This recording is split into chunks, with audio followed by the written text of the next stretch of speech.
You don't have to say you're sorry for all the wrongs that you have done. Yeah. I don't want no more such story for the damage already done. For the damage already done. It was shocking. It took grief. Some winds are blowing everywhere. I'm skinning an animal like Battle on the rough seas, land ain't no fear.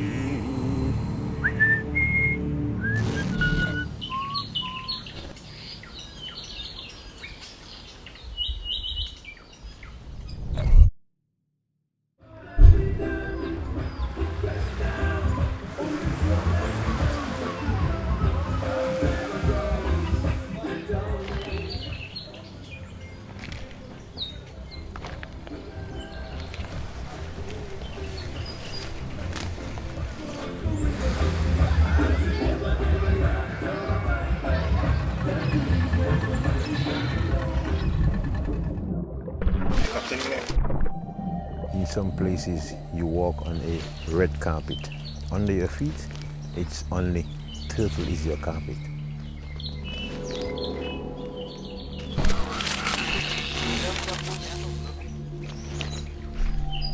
You can see the clear evidence when you go there, you know? It's everywhere. It's not hiding. It's too much to hide. When you have too much of stuff to hide, there's not much space or place to hide it.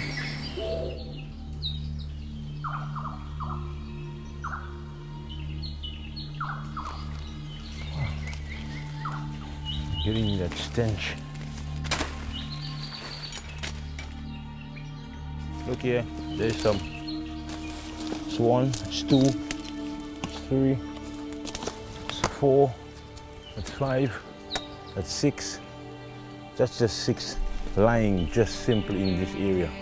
And looking at the conditions of these carapaces, you know it's ongoing damage for decades, you know. Look. They're actually piling on top of each other in this area. And you can see there's more over on the other side. It's a hawksbill carapace. Looking at the size of this carapace, this turtle could have been within 60 to 75 years of age. The first time I've seen a turtle nest, I felt like I should do something for these creatures. I just had that feeling. I didn't know where to go from there. I didn't know what we were going to do from there, but I just had the feeling you have to do something about these nesting creatures people keep slaughtering, you know? So we choose to be nest, which is northeast sea turtles. You know, we had managed to make a difference, but there's still some guys who think, an old saying, I see, heart does grieve. It doesn't see anything. It doesn't grieve. I can just get the smell that there's something nearby. Wow. This is horrible.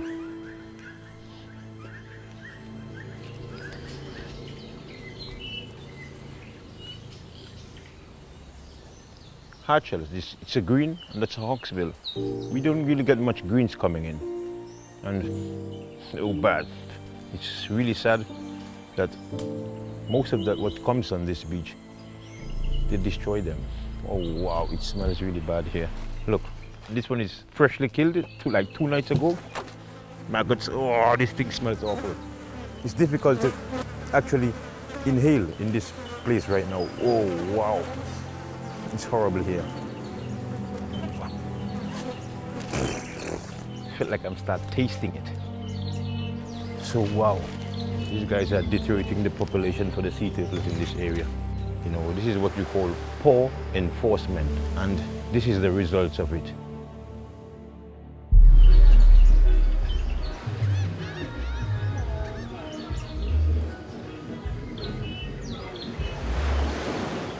The government is not owning up its responsibility.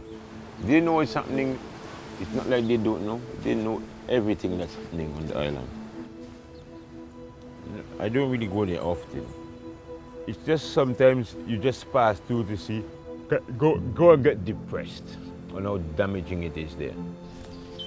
If you don't take care of the environment, you're not taking care of the people, because the people is the environment and the environment is the people. So over the years, the past administration, they showed absolutely no remorse for our environment and its people. No remorse. They does everything just for the love of money. Everything. This is where we used to be.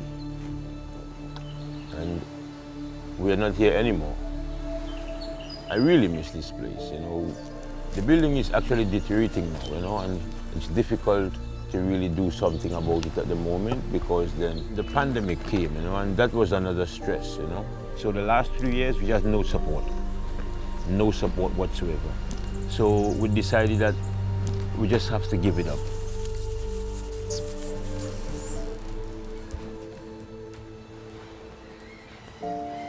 I'll see, it's going to be a really tough one for Nest. We are here to protect, monitor, and educate about sea turtles.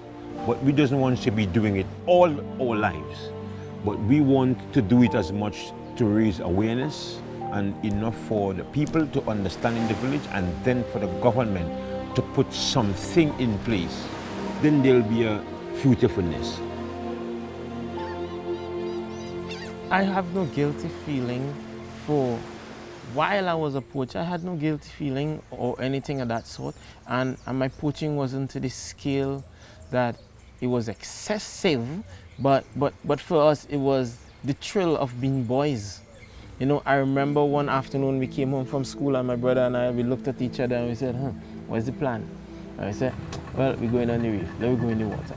And we grab a mob stick with a piece of wire, and we get the eye, because the most time when they don't hear you if you're free diving, and we just send that mob stick straight through the eye, and then just bend the tip on the ground by pulling it backwards, and then the turtle kind of hooked in, and one of us would go down, hold the upper part of the carapace, hold the lower part of the carapace, and tilt it upwards, and then the turtle would start flapping.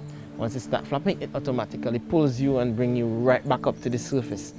And that's when you do everything else, where you have full control. So you could just tilt like this, and it would pull you right back to the shore, and then you just finish your killing when you get back in. Because it was house to the beach. So fast, we would do this. And other boys in the village was involved in it too, and we all would do it together as boys, and then we just cook one time, same day, done. All over the world, there's one thing we all understand why poachers poach. It's the same thing here. They poach for the same reason. Because they want to make easy money. I leave them there. I don't like to see that at all. What I know from when we were growing up, we were just selling it at $50 a pound, then we started at $100 a pound, and some people even sell it for $150 a pound. Besides the inhumane practice of keeping these turtles on their backs for up to a month, so that the meat is fresh at the time of sale, these turtles are becoming increasingly rare. It's something that's kind of deeply rooted in culture, where it's a thing to eat wild meat and to enjoy wild meat. We have something which is called a harvest. It's a festive or feast that hosts in almost every village. Every harvest, you have to get a lot of exotic meats to be hosting your feast. So the demands for exotic gets greater, and poachers get extra money to get them, because then it's illegal and then it's in high demand. So that still encourages some of the guys to poach.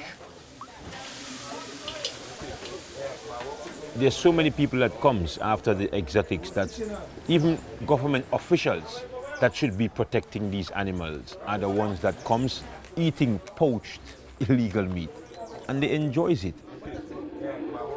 We had some evidence already where guys actually taking some of the meat. They have so much, they had slaughtered so much that they take some of the meat and leave the rest to just rotted. I remember some incidents before in a harvest in one of our villages, where there was so much turtle eggs that they were actually playing cricket and tennis with the turtle eggs in the street. With no government authority distracting them, they poach at will. very little goes to that beach and return to sea. And whenever it do happens, it has left a sense of relief that they had managed to place some eggs to give the population a chance. But then there ain't much chances in those places, you know. They're constrained by their traditional views. That's how we live, that's how we grow, that's how we're gonna die. People, sometimes you're heading across the village and you can hear the people, you know, nosing about what you're doing, and he's wasting his time, and, you know, I don't know what he's trying to play, you know, that he's this environmental guy. It takes a toll on me. Many a times I should be taking a rest, I just keep going. And sometimes you have to know in life if it's worth going the distance, you know? And that's the reason that kept me going. It's just worth going the distance, you know? I can't say no. My body just doesn't want us to say no. Well, sometimes if I got a hour or two rest, that's good. What I mean, that's good, it gives me enough drive to keep me going, you know? As life progresses, we're not just gonna give up the fight. We will keep on doing what we are doing. We were here approximately about a week ago, and we are heading in there now. So hopefully we'll take a little head upstream and see what sort of damage has been done over the past days. We are just about a week or two into our peak season, you know, and two had managed to come there last night, but luckily they both head back to sea.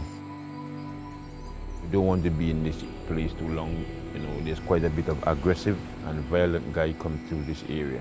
And as we get further up, I'm already having the stench that from the last time we had been here, something had happened, because the smell which is coming from upstream, that's just the smell of fresh kill. So let's head further up and see what's happening up there quickly. While they've been dragging the carapace, this actually breaks off from dragging them. Because it's too heavy, you know, so you have to drag it upstream. Destroyed eggs. The intestines sitting in the stream.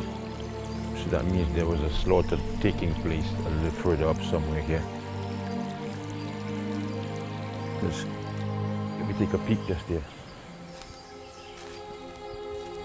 Oh man, be stopping here for too long, because then the smell is really too strong. Look, after we left, look, fresh one came in. See? Oh wow, I cannot take oxygen. Absolutely fresh. Let's head back down immediately. It takes years to get like this, you know. And I don't think there's probably anywhere around Tobago that has such a vast population of turtles coming in that much and being slaughtered. So this is actually the graveyard, you know. This is the graveyard.